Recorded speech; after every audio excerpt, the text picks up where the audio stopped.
we at Caberfae, you know, while we're putting in modern equipment and modern snowmaking and doing fancy things to our base area, we still appreciate the soul of skiing.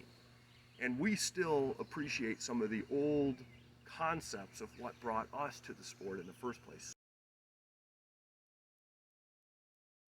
And I hope to come back in a week or so and see more progress, and maybe I can fill in on anything I lost. Okay.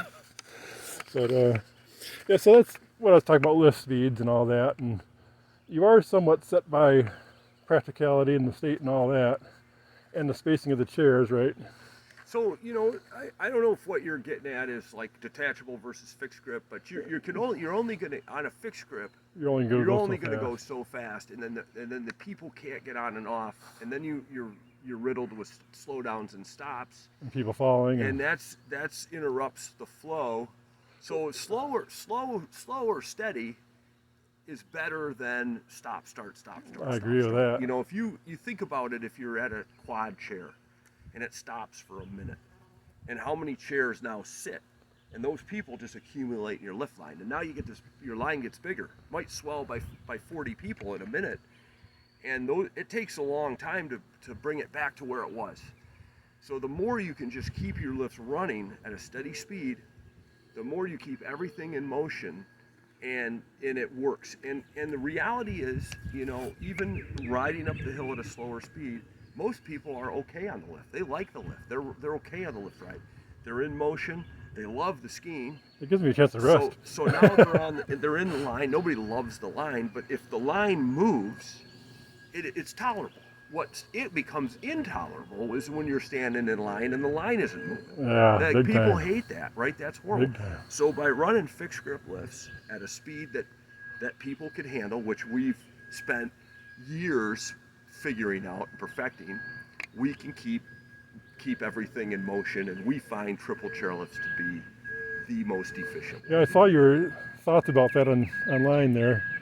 That quads end up getting wasted most of the time, and I think I agree with you mostly. You watch it, unless you're packing them on manually and making people sit 4x4, they usually don't. The other thing is, you know, and this goes to personal and, you know, our family's philosophies, is there's a lot of intimacy in skiing. So when you meet somebody, especially back in the days of the double chair, right? You get on the double chair with a stranger and you couldn't help but strike up a conversation. And before you know it, you know, you're talking and you a lot happens in that 5-minute interaction, right? And when you get to a triple, it happens, you know, still, it's pretty natural. But you start getting to a quad and you get on with strangers, there's like 2 conversations going on. Yeah. You've lost that intimacy, and it's like you have to ride with each other. You don't really want to. You're on a bus, and that you've lost that intimacy. I noticed that on 6s and more too. It's terrible. Conversations and strangers, and this guy wants the bar down, and this guy doesn't, and you know it's completely counter the spiritual side of this sport and why we come to do this. So we at Caberfae, you know, while we're putting in modern equipment and modern snowmaking and doing fancy things to our base area, we still appreciate the soul of skiing. And we still appreciate some of the old concepts of what brought us to the sport in the first place. So for us, fixed grip lifts make a lot of sense. Well, you'd have to charge more if you put in high-speed lifts. A lot more. And you have to hire more people. A lot more. And there's a whole shebang. That's why I'm good with it. Yeah, a lot more. It's the initial installation cost is 3 to 5 times more, and the maintenance costs are 5 times more. Now there's an in-between approach, and that's the kind of a moving carpet loader for a lift. Can that be applied to a lift in retro? It can be. The people that have put them in that I've talked to don't like them. They think that the skiers do better without them. They're really running their lifts the same speed we're running ours. You know, they're running the same line speeds we are with a complicated carpet. Most of the guys I know that have them want to take them out, but their management wants them to keep them. So I don't think that's very good. I think that was kind of a neat idea, and then a few places did it, and you don't see many of them going in now, and I think that there's a reason for that. So I don't think it's feasible or practical. Okay. Do you have an idea what the total number of chairs is going to be on the new It's lift? 85. 85. 85. This is going to be Caberfae's longest lift. Yeah, obviously it's how many 100 feet longer than the old lift? Probably Well, it's 3 or 4. It's over 2,000 feet long. Wow. So it's going to be a long ride. Yeah, it's going to be long. It's going to be nice. It's going to be cool. And I wanted to get some comments on commuter versus destination resort, rough balance, skiing, golf, hotel, how that all works. I know, so you don't really have a summer, you don't get people here for mountain biking and all the other stuff when your neighboring hills does in the summer. And your hotel is 34 or 36? 39 rooms. 39? 39. Oh, you added. Yeah, we added 3. Is that open all year long? It is. It is. Yep. So I was just wondering if you don't want to give away the secret sauce or anything. I'm just wondering roughly what the balance is between the different parts of your business. So we have a nice summer business. We do a lot of weddings and banquets and that kind of thing, and the hotel fills for that every weekend. And then we have our golf course, and we get golfers in here, but mainly midweek when we can offer them a nice package and we have the capacity. So we have nice, really well-priced packages, quality, and it's kind of again, it's the experience, right? It's the golfer that wants to come out and be in a quiet place where they have the pool and they kind of feel like they have the course to themselves, and it's beautiful, all cut into the Manistee National Forest. It's actually a beautiful course designed by Harry Bowers. So if you're a golfer, it's challenging and it's beautiful. And there's 4 tee boxes on every hole. So if you're a long ball hitter like Tiger Woods, you can back up to the back tees and it's really hard. And if you're a golfer like me, you can go stand on the red tees and hope you can carry over the barranca, So it's really cool. And then the winter's a big business for us. That's our big time of year, of course, and we're cranking 7 days a week. So winter's probably your biggest money in, but it's also your biggest money out. Correct. Yes. Yeah. So that's kind of what I figured. Commuter versus destination, I guess that's kind of historical too. Or maybe something you'll do more in the future, make it more of a destination. But now you got all this work going on, you don't really want people running around all summer anyway. Yeah, so we just move slowly and cautiously at Caberfae, and right now our as you can see by the construction behind me, our focus is the terrain. We're developing terrain and we're putting new lifts up, and we've got some future plans, some things we want to continue to develop. We're going to move slowly and we're going to move methodically, and we're going to think things out and have a plan when we do it, and and execute the plan and have a great product. And then as we move forward, as we get the terrain the way we want it, which I think is going to take several years. This is a several year thing. This is a process. This just happens slowly.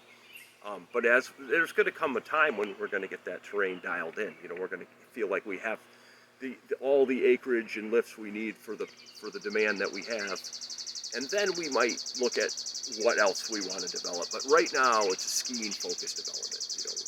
Where our investment is going into terrain development and lifts and snowmaking. Yeah, and I've seen you guys have put millions every year in snowmaking, and you're moving more to the Polecats, which perform really well, of course. Are you getting away from these old ones, the Vikings? Because those make really great snow. We love the Vikings, and we'll continue to use them in places. We really do love the SMI Super Polecat, and all the new investment over the last, say, 5-6 years has all been into Super Polecats. Really, since 2016, that's all we've purchased are Super Polecats, and that's just you got a bigger flow range, so you're flowing more water at your warmest temperatures, and you can top out at a higher. You flow more water and when it's cold. And they make about twice as much snow as the standard Polecat or the old Highlands. So you can, in a lot of places, we can take 2 of the older style guns out, repurpose them in another area, and then replace them with one Super Polecat, which is modernizing the snowmaking and simplifying it at the same time. Yeah, those Highlands I like the least because they make that thick, heavy. I know they can all probably make great snow under the right conditions, and they can all make crappy snow under the wrong conditions. Seems to me like the Highland just makes that nasty, hard stuff. I don't think so. I think they all work well if they're dialed in and yeah, in the right temperature. It's a matter of the right stuff. Yeah, I think we make pretty good snow. I've noticed the Polecats can loft snow just as high as the as these old Vikings can, just about, because they got so much force, they can really throw snow way high. I think that makes a difference in how it turns out. Yeah, they're all, they're all kind of doing the same thing. They're using air and water and, and pressure. And the fan gun uses a fan to throw the droplets and the air water mixture into the air, and the stick just uses its height. But the sticks will tend to use more air. You have to use more air to deliver comparable results to a fan. Where we use them is in a low energy. We have small compressors, so they're lower on the mountain where we have higher water pressure. These are very energy efficient, but in order to get that, we have to back the flow way down. So they're not flowing as much, and they're kind of stacked in there. It all is just different technologies for different areas, different spots, and it all works. It's just a matter of knowing how to do it.